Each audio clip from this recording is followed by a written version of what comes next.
Hi, in this video I'm going to talk about citizenship by investment in Cyprus in 2020.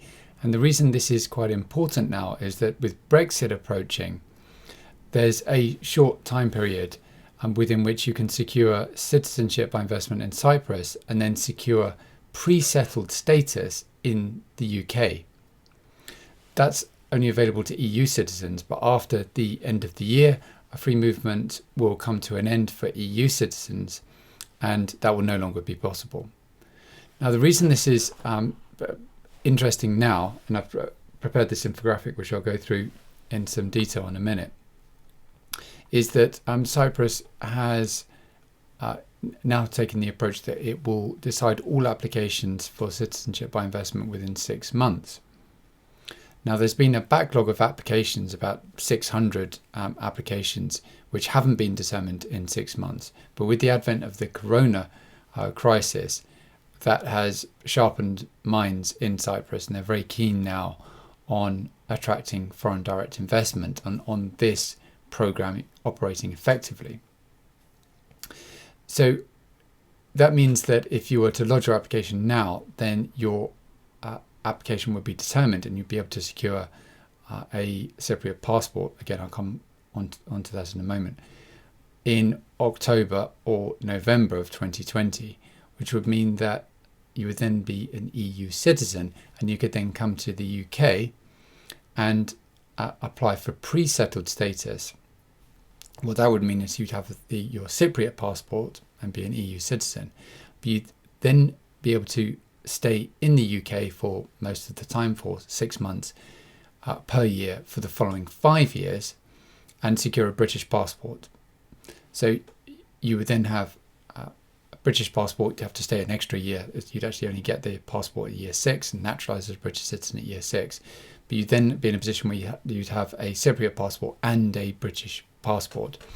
So let's just go into some detail about how the programme works now, and it's been reformed relatively recently as part of tightening up the know your client and anti-money laundering checks quite rightly.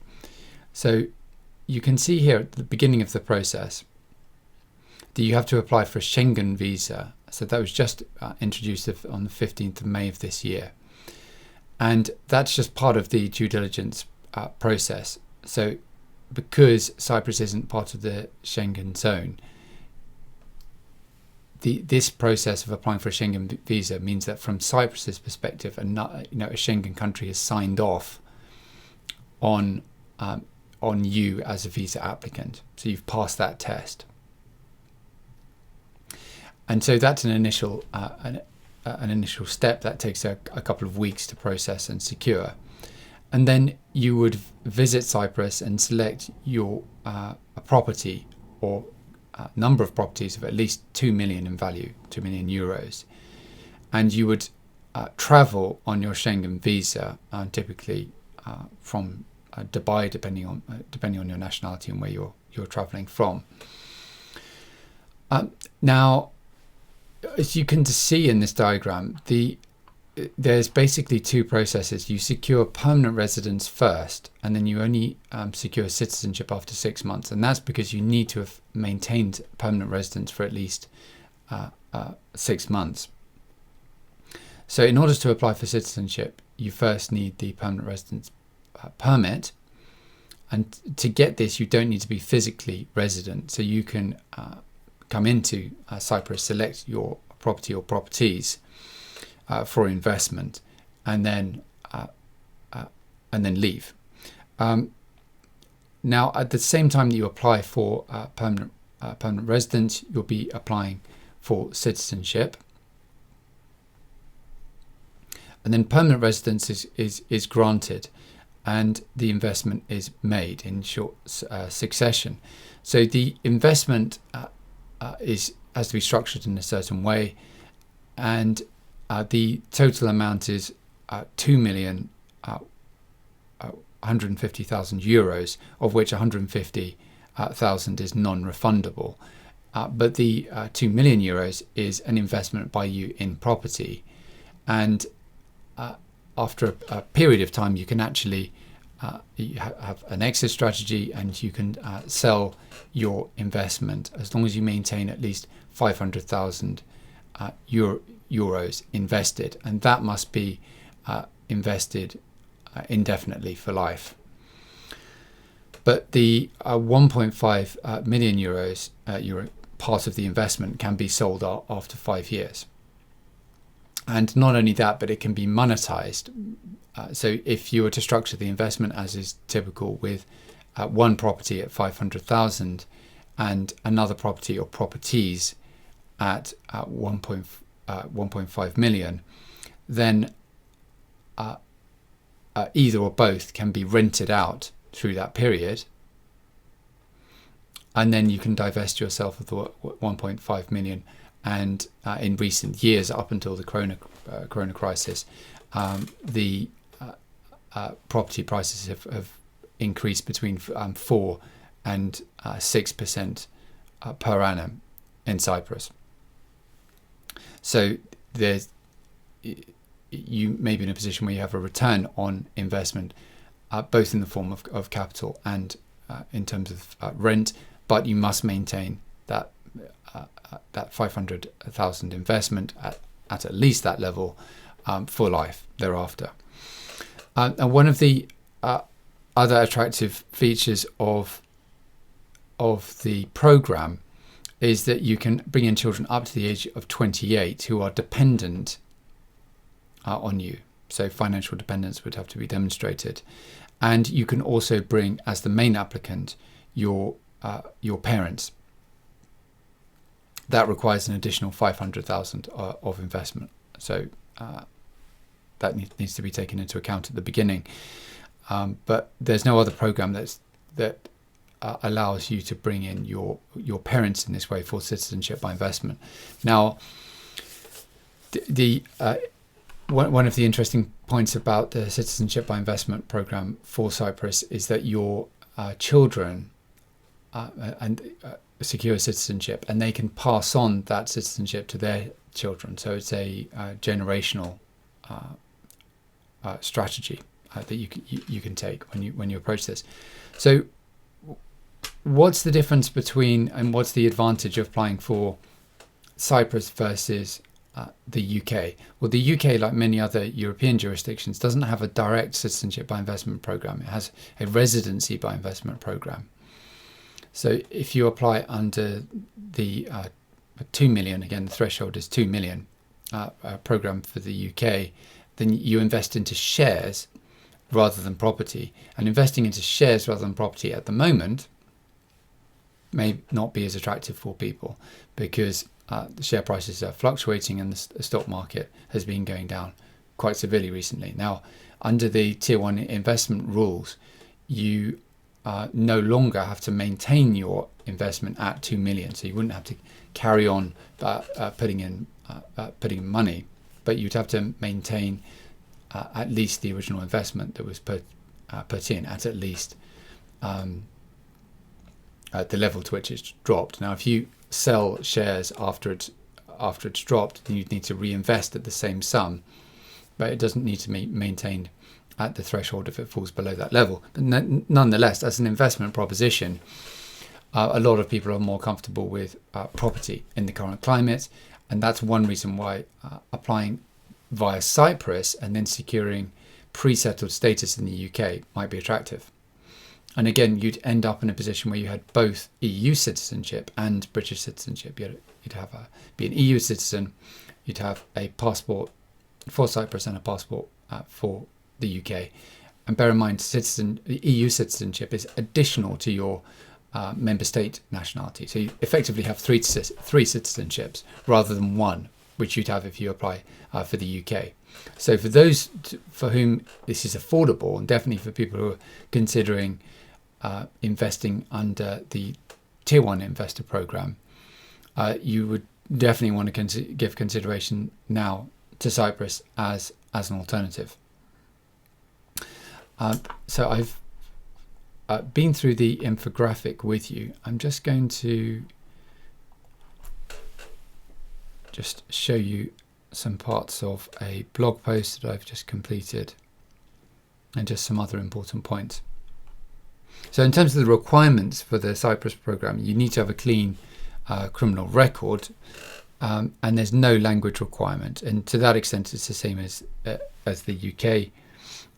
But unlike the UK, and this is an important point, there's no requirement to actually stay within Cyprus. So in the UK, it's a prerequisite of securing permanent residence, which you then need to secure citizenship, that you remain in the UK for effectively 185 days a year. In other words, you can't be out of the country in any one 12-month period for more than 180 days.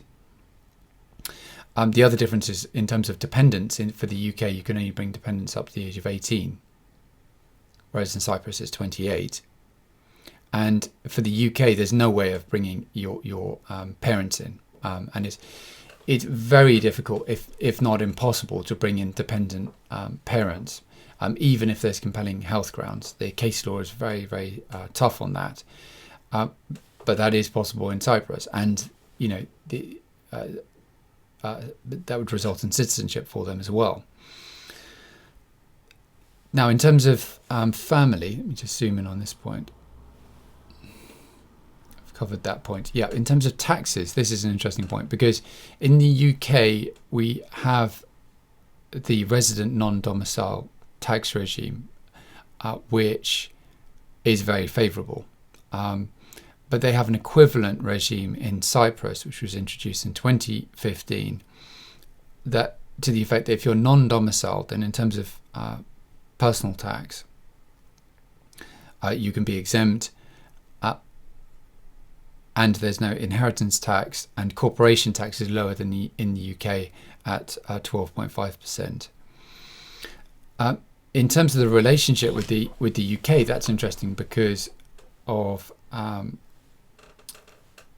the fact that Cyprus is an ex-British colony, so they have a special relationship, and there have been talks recently about free movement between Cyprus and the UK after Brexit, but that is likely to be stamped down on quite hard by the EU, because the EU is likely to want to have a united approach to relations with the UK, and if there's not, general free movement between the EU and UK after the end of the year, the end of 2020, then I can't imagine there being special relations, so a special relationship with Cyprus in the sense of free movement. However, there are 3 British universities with campuses in Cyprus, and something like 80% of the population speak English, and there is that long-standing relationship, and you can get an excellent education, not only further education but early education in English for your children. In terms of I suppose the other big important point you need to bear in mind if you're looking at the tier 1 investor visa versus Cyprus citizenship by investment, is Cypriot citizenship will get you access to the whole of the EU, and there's no requirement for residence there, so you could go and live in another EU country. Although obviously residence in Cyprus is encouraged by them, it's certainly not a requirement. So in conclusion then, if you really wanted the best of all worlds, then there is a unique, in the sense of being time sensitive, opportunity to, in one swoop, secure Cypriot citizenship and use that as the basis for a settled status application, and then be on a 5-year track to securing a British permanent residence, which is indefinite leave to remain, and then a British passport. So that really would be the best of all worlds. I have assisted clients who have done this, although sometime in the past. Now there was this concern about delay, which has now been addressed by the Cypriot government, and they have solemnly agreed to deal with applications within 6 months, which means that this is still possible. In terms of setting up in the UK for settled status, you can't simply put a foot in in the UK and be entitled to pre-settled status, you would need to be, as then a EU citizen, exercising treaty rights, which would mean that you'd have to, probably in your case, if you're considering the investor visa, show that you're financially independent, and that would mean that you're exercising a treaty right in the UK by being here as a Cypriot citizen, financially independent in the UK. And there would just be some requirement to prove that. But the pre-settled status application is actually done on an app, on the telephone app. And I've done a video here on YouTube, which is a walkthrough of how to apply for pre-settled status. But it's not a difficult application to make, which is why, it would be possible to deal with the whole thing within a matter of weeks, and critically before the end of this year. So I hope that's helpful to you, and I'll see you in the next video. Bye for now.